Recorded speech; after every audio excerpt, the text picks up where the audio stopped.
this is Linda. And this is Leslie with Let's Talk. Hey, Linda, I'm so excited about this guest that we have today. Yes, it is my cousin, and we are going to talk about raising boys as a single mom. And what I like about this story is her transparency.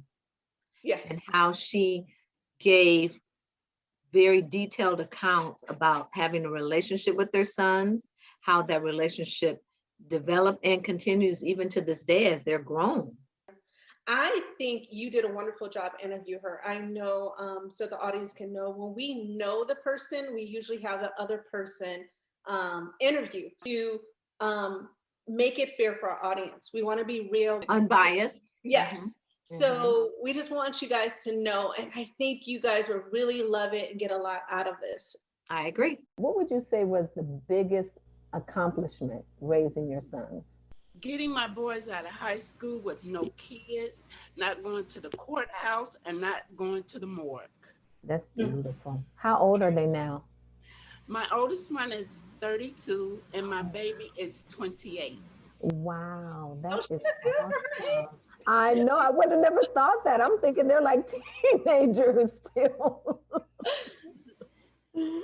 Wow, that's amazing. And especially now, you know, with everything that's going on around our African-American boys, that you said that, hey, my biggest accomplishment is that they made it through life without all the stigmas that centered around them. So that's huge. What did you do? What would you say that you did that brought them to that point? Me, dependent and trusting and keeping my faith in God. And what would you say your boys would say about their mother growing up? Were you one of those strict moms that did not play? Are you one of those moms that like, okay, that's just mama? A little bit of both. I was their mom, their parent, but also people say you can't be friends with your kids, but yes, you can, because my boys and I were friends, but they know that I was the mother first, and I always kept the doors of communications open. Even when I felt uncomfortable with their conversation, I bit the bullet and kept on, because I never wanted them to say I couldn't come to my mom. So it's like I said, sometimes the conversation would be uncomfortable, but I'm like, ooh, okay, I can get through this. We're gonna get through this. Clarify something, because you said it's okay to be friends, and we actually talked about that.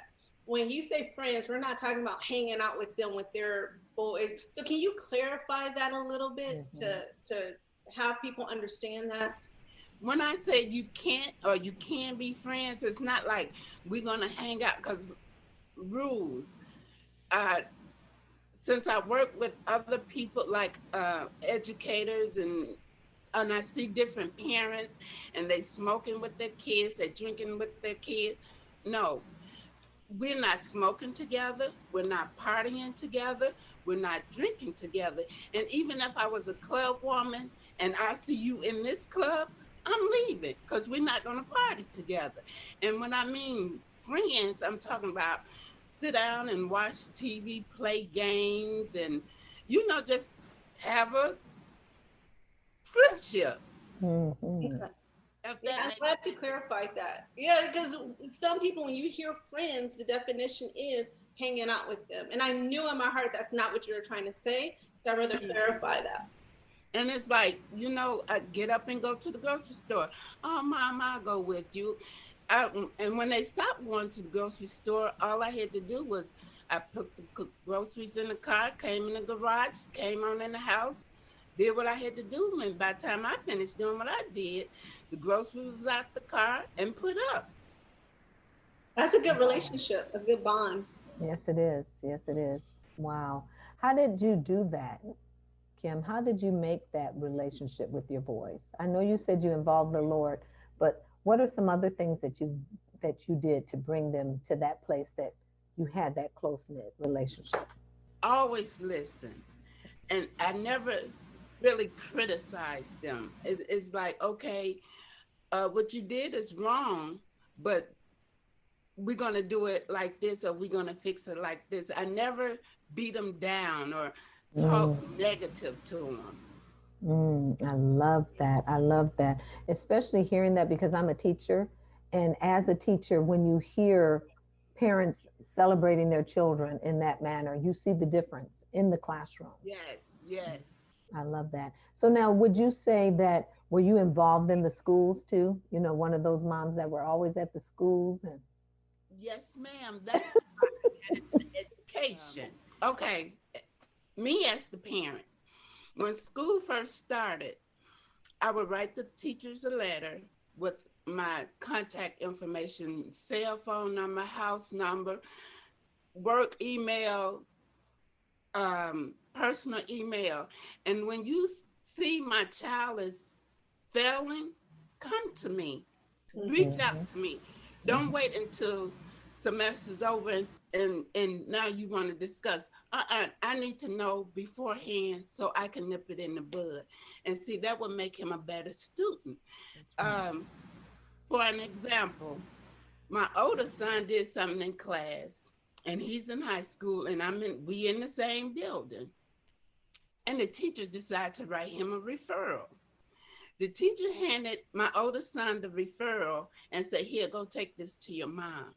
And he said, "No, I'd rather take it to the principal. I can't take this. I can't take this to my mom." So the teachers in the building knew what kind of parent I was. that's beautiful. Oh, I love that. I love that because that's what makes the difference in the classroom is the parent. And I believe if parents knew how much power they had, you would see more involvement. So I'm Yes. glad to hear that. That's Yes. wonderful, Kimberly. That's wonderful. So, Linda, what are your thoughts on this? Because I know at one point you were a single mom. Yes. And I have two boys. And me and Kim was talking before, sharing stories. Like, I know we were talking about potty training. And I use the example of I thought you teach them sitting down, and you don't.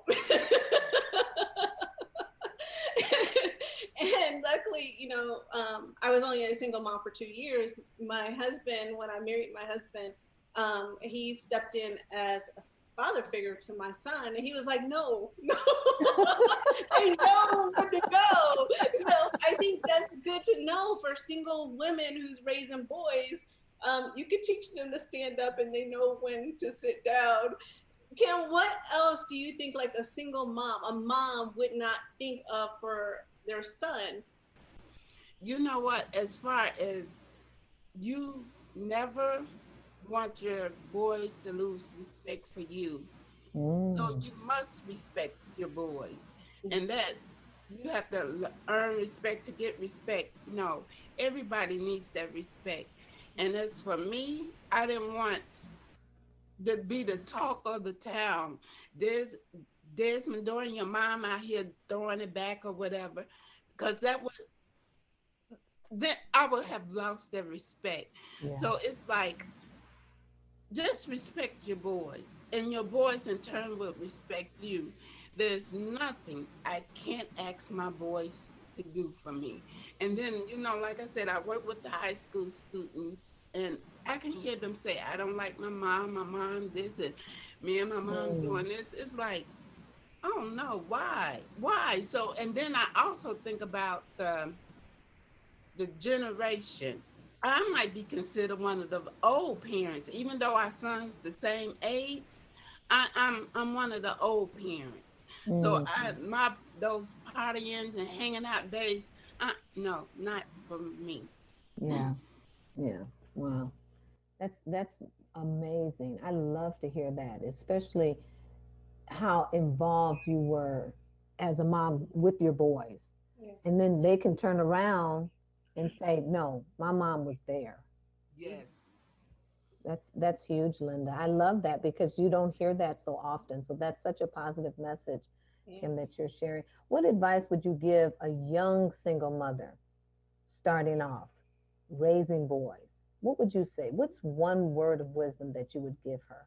You have to put your life on hold and get closer to God and focus on your kids, on your boys, especially your men, your males.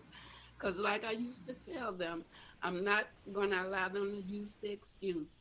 I did this because my father was in the home. I did Mm. that because my father wasn't in the home. We can't use that excuse. And then you were born with two strikes. One, you were born with a male. Second strike, you were born a black male. And Mm. we're not going to let society give you that third strike. That's beautiful. Ooh, you just said a mouthful right there. And that's beautiful. Really it is. And I know I might be a little animated about it, but as a teacher, that has always been my passion for my boys' students. I Yes. wanted to make sure they were okay, especially my black and brown, because Yes. like you said, they already had those strikes against them. And if anybody could be a role model for them, if they didn't have it in the home, I wanted to be that role model for them. So I love to hear that, Kim. That's amazing. Thank you so much for sharing that. Linda, what else would you want to know from Kim's perspective, having been in those same shoes at one point? I think she's amazing. She's a teacher as well. She works at the school, and she has a lot of experience of dealing with single moms or moms that are having babies in school. Mm. Kim, what can you share of just helping people just like keeping their focus on God? We talked about keeping their focus on God and assuming their focus on anything else. But what else would you share to just help them through this process of this new journey that they're on? just just stay focused on your kids. It's all about your kids. And like I said, right now your life is on hold until you're able to see that your kids can make it, like make it without mom. But she's in the background cheering and rooting you on. But just stay focused on your children. Your life will, you will get your life back. But just right now, just focus on your kids. Let your Mm-hmm. kids know you're there for them. Even if you just send a text in the middle of the day, hey, I love you. I'm thinking about you. So they know they're not alone and they're not out here by themselves. Mm-hmm. Mm-hmm. I love that. And now, I was just thinking when you said that, Kim, about putting your life on hold, because really it's about them when they're growing up. Yes. It's not about us. Our lives, we've lived our life, so to Yes. speak. And Mm-hmm. now it's time for them to live theirs. And the best way to do it is to raise them up to do it. Otherwise, the streets will. Mm. Yes, ma'am. And keep them involved. I think my boys have did everything it is under the sun: karate, taekwondo, swimming, baseball, football. You have to keep them so their minds won't be isolated and think of other things. Just be there. That's why I got into education, so we can have the same schedule, because I didn't want my kids to be latchy kids, because when they latchy kids, trouble comes. They think they can go out here and do what they want to do before mom gets home. So we riding to school together, coming home together. I'm dropping off football players, picking up baseball players. You have to stay involved. Mm-hmm. Wow. And I heard someone say this, a friend of mine, she was asking someone, what's the best advice that you can give a young mother? Because this particular man, he was raised by his mother, a single mom. And he said, just be there. And Yes. you said it right there. Just be there, you know, because your presence is powerful. Otherwise, if you're not there, then someone else is there waiting for them. They look for something else to fill Hmm. that void. Yeah. Yeah. And watch what you say as well. We had talked before of not putting down their Yes. father because they're not there. Do you want to talk about a little bit about that of how that relationship would work, or how do you speak on that? Mm. Oh wow. I never said anything negative about their father to them. And even if I did say something about their father, my boys wasn't around. Because I feel Mm. that they should build that relationship. It's not for me to build it because he's no longer in the home. It's for them to build it. And I'm going to stand back and if they need my support, yes, I'm there, but I'm not going to say don't talk to them, don't whatever.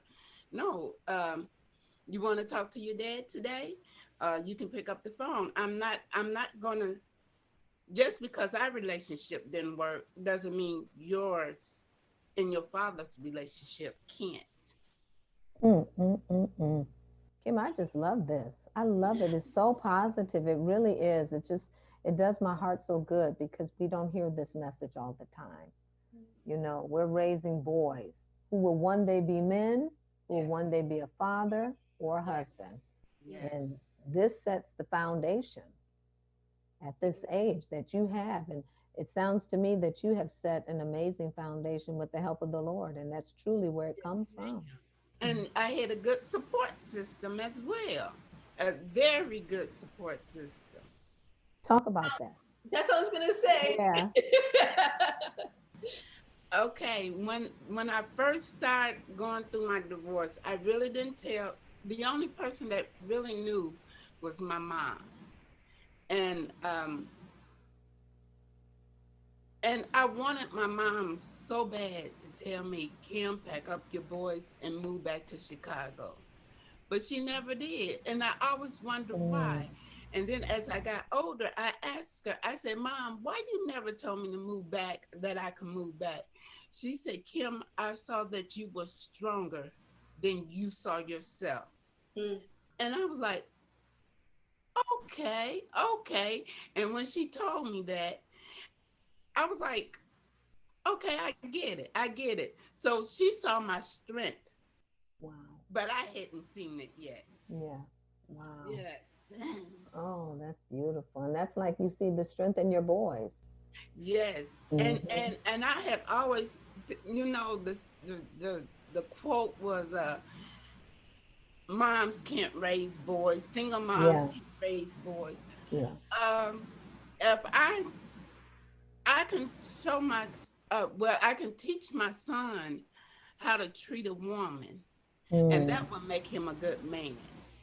And my boys' wives always tell me, you have some good boys. You raised a man. Because I was, like I said, I didn't want my boys just to be out here willy-nilly. My boys know how to make a meal. They know how to clean a house. And if they had a hole in their sock, they know how to mend their socks. Oh, wow. Kim, where do you come from? They don't make you anymore.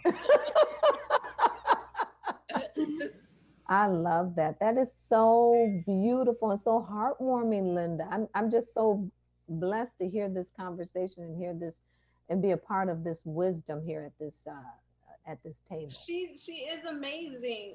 I have one question for you that I want to make sure we cover. What about a woman that has a child that feel like, you know, there's sometimes in some issues a young boy needs to talk to a male.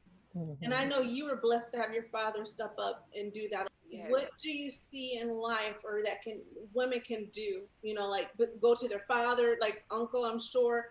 But how did that work? Because there's some things that we don't understand about the male that they can go to. How did your father step in, and the people that the males in your life stepped in to help? I have a good dad. My dad was perfect. My dad has been gone for 3 years. He has passed away, but he was with the boys the day he passed away. When I would call him, he would always ask me, how them boys doing? How them boys doing? My dad was always there for my boys, always.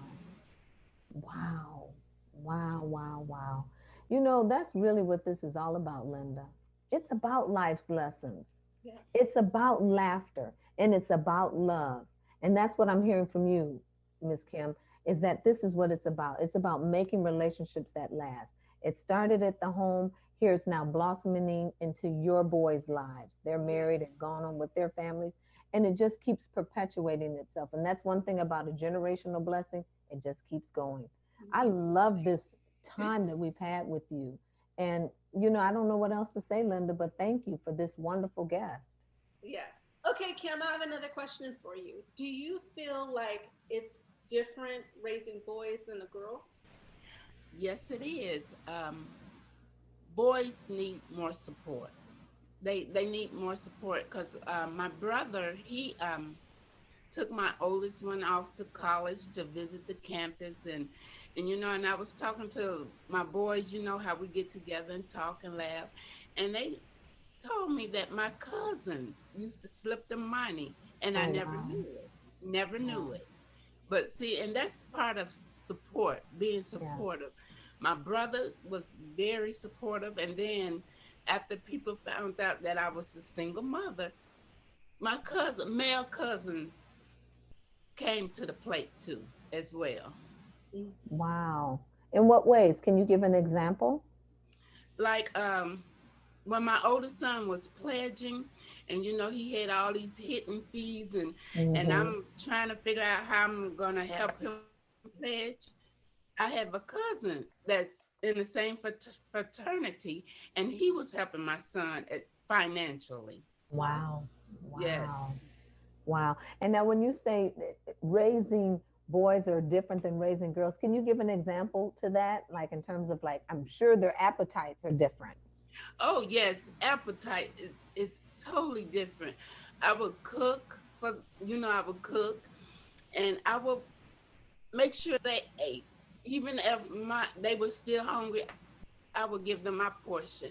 And I would get a peanut butter and jelly sandwich because I want them to be the only thing I wanted them to know that the only thing changed in our life was their dad wasn't in the home. So I had to keep moving and keep going. I couldn't just lay there and feel sorry for myself. I had to get Mm, up and raise these boys into men. wow. Ooh, that's so powerful. That's so powerful. And that's just the mother's love, too. And here Yes, that you gave them your portion, this example, and you ate a peanut butter jelly sandwich because you knew they needed to have a little more. a little more. And that's And going back to your comment when you said it's not about you, Yeah. it's about them. it's about my boys. And then I would hear other parents and other mothers, and I would talk to my mom. Mom, I can do it. Why can't they do it? And my mom told me everybody is not raised like you. And I Mm, was like, okay, I get it. I get it yeah. now. That's good. You're right. Because it's a different generation now. But although everybody's not raised like you, what you're saying is timeless. Yes. Be Yes. there. You're last when it comes to your children. Your children are first. That's timeless wisdom that goes across generations. You know. And then, as far as the clothes, I tried to keep them up in the style. I'm going to J.C. Penney's and Macy's for them, but I'm shopping at Walmart, and that was okay. And I Exactly. felt that was okay because I can pull off some Walmart clothes and make Walmart has some nice stuff. yeah. I get a couple of nice things from Walmart. And people thought we were rich because I never said I'm broke. I can't Mm, do it. I can't afford it because I didn't want that stigma on my boys. So I made sure that they were okay, and I'm second. Yeah. wow. Linda, this is what it's really all about. I'm telling you, this is what it's all about. It's about those life's lessons. And Kim, you're giving us some life lessons. And you're giving us the reason to embrace laughter and love because the goal is ultimately to make relationships that last. And that's what we're here all about. And if you like what you heard today, please be sure to subscribe to this channel. Hit the like button. We're trying to get this message out to as many people as we can because what Kim is saying is timeless. It crosses all generations, it crosses all types of demographics because it's wisdom from the heart.